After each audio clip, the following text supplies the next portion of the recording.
welcome back to Ms. World Traveler in Minneapolis. Minnesota was settled by several different people groups, each imprinting their own culture on the city.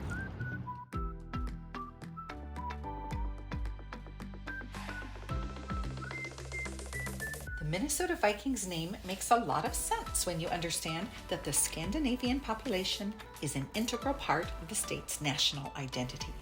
Immigrants from Norway and Sweden came here in the 1800s for job opportunities and farmland available through the Homestead Act. To learn more about the Norwegian American culture, stop by Norway House, and the friendly people will be happy to answer your questions.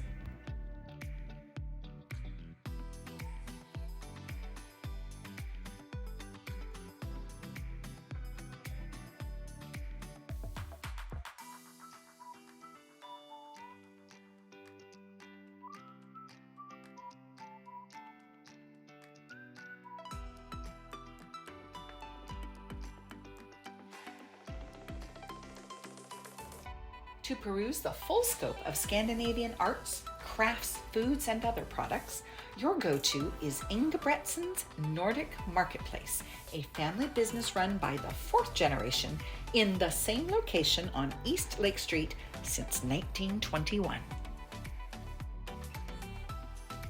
Hi, I'm CJ, and you are in Ingebretsens, Velkommen.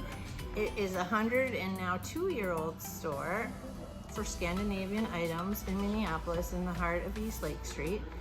We have endured a lot in the last few years, the pandemic, but also the George Floyd uprising was all right here.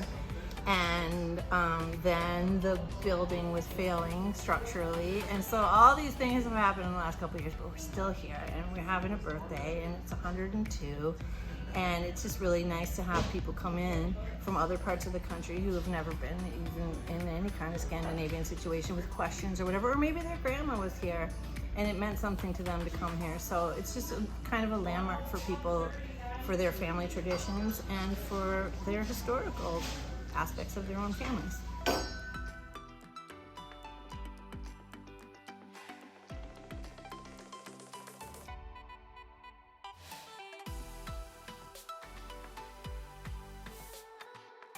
The Twin Cities are also host to the largest Hmong community in the U.S., a people who commonly lived in Vietnam, Laos, China, and Thailand, and are recognized as an ethnic group, not a nationality.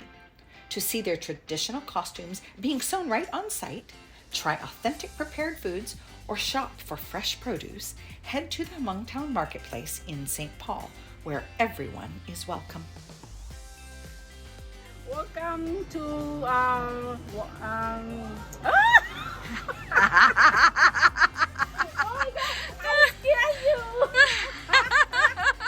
welcome to shopping my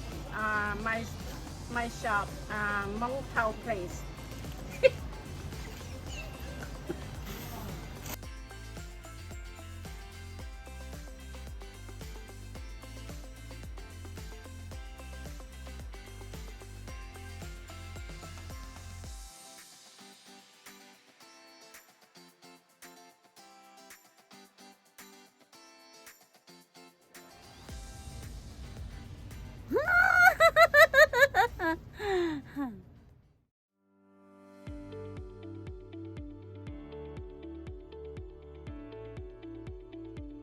Art tells a story, and in the case of the woodland and plains tribes of the upper Midwest, their stories are being told through the displays, crafts, and gifts at Northland Visions.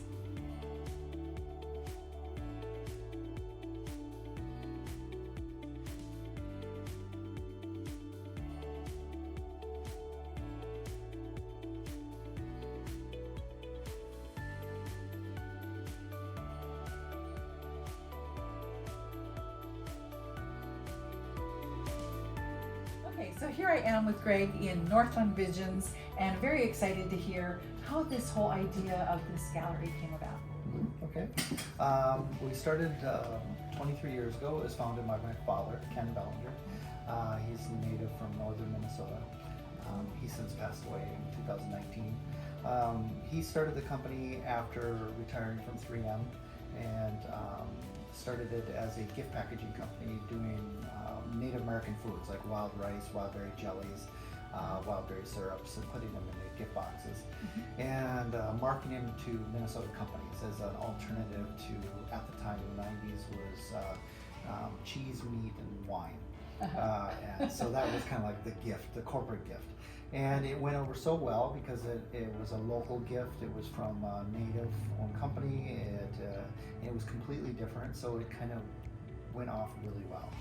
And then it got so big that it took over my parents' house. And so my mom said, did the kids have to be packaging the gifts and no, all of that? No, no child labor going on. No child labor. I was already gone. So, so he got a small, 1,000 square foot space with a little warehouse. Everyone starts somewhere. Yeah, that's right. Yeah, because they're small and bigger than the house, probably. Yes.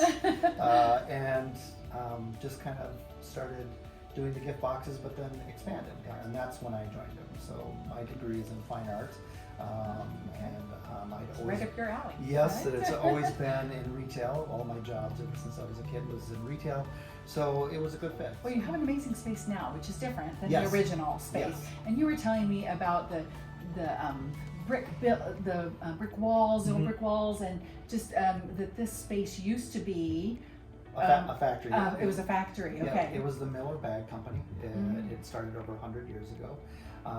This is the oldest part of the building here. These are actually 4 separate buildings that have kind of grew into each other.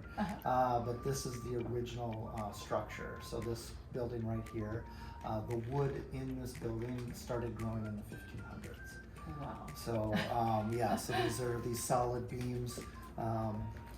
There were some chunks left over when I was doing the build out, and I cut and started counting the circles. And if the building was built in 1850, that means the rings that I counted back mean these trees were from the late 1500s to early 1600s when they started to grow. So that was just like, oh, this is really cool.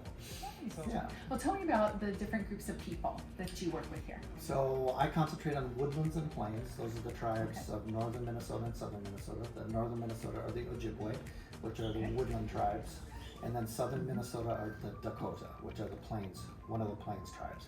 But Minnesota is unique because it's where the 2 tribes kind of come together.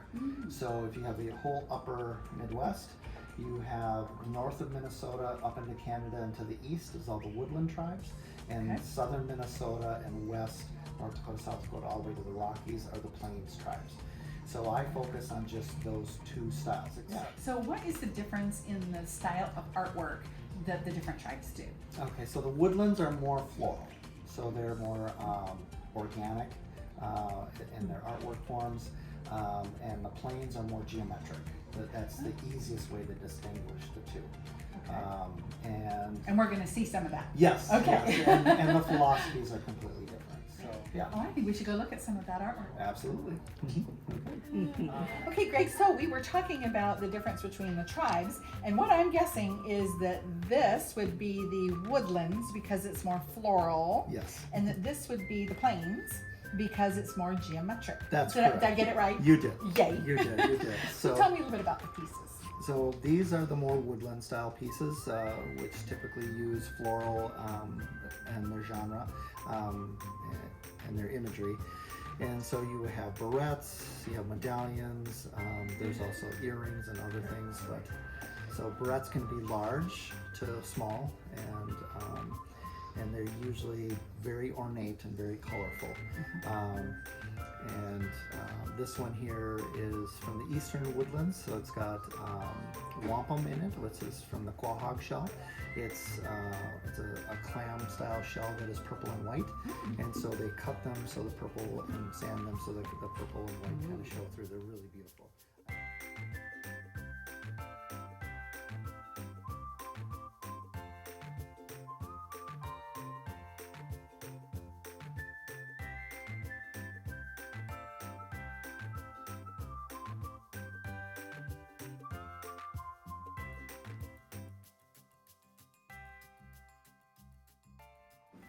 This particular artist is Jennifer White. She's Mandan from South Dakota. She's more of a contemporary native artist. She is heavily influenced by Gustav Klimt and Pablo Picasso. more of the contemporary artists who used shape and color rather than the shading and design. And yes, so she usually uses women, buffaloes. Okay, I like that. Yes. Well, no, you shouldn't say women and buffalo in the same sentence. I know, right? Right, and crows. Yeah. Yeah, and to the Plains tribes, those are very strong imagery. And then so, again, she uses lots of color and lots of shapes and lots of layers. So she paints an acrylic on canvas, and she just uses her hands. This one was actually done not last year, but the year before, in a demo she did here in the store. Really? So you got to watch it take Yes, shape. we do it every year, so we've done it the last 2 years. She does a live demonstration painting in the store, and this was one of the pieces. And yeah, so you got to see how she actually worked, and you got to meet her and talk with her, and yeah, so it was a really fun event.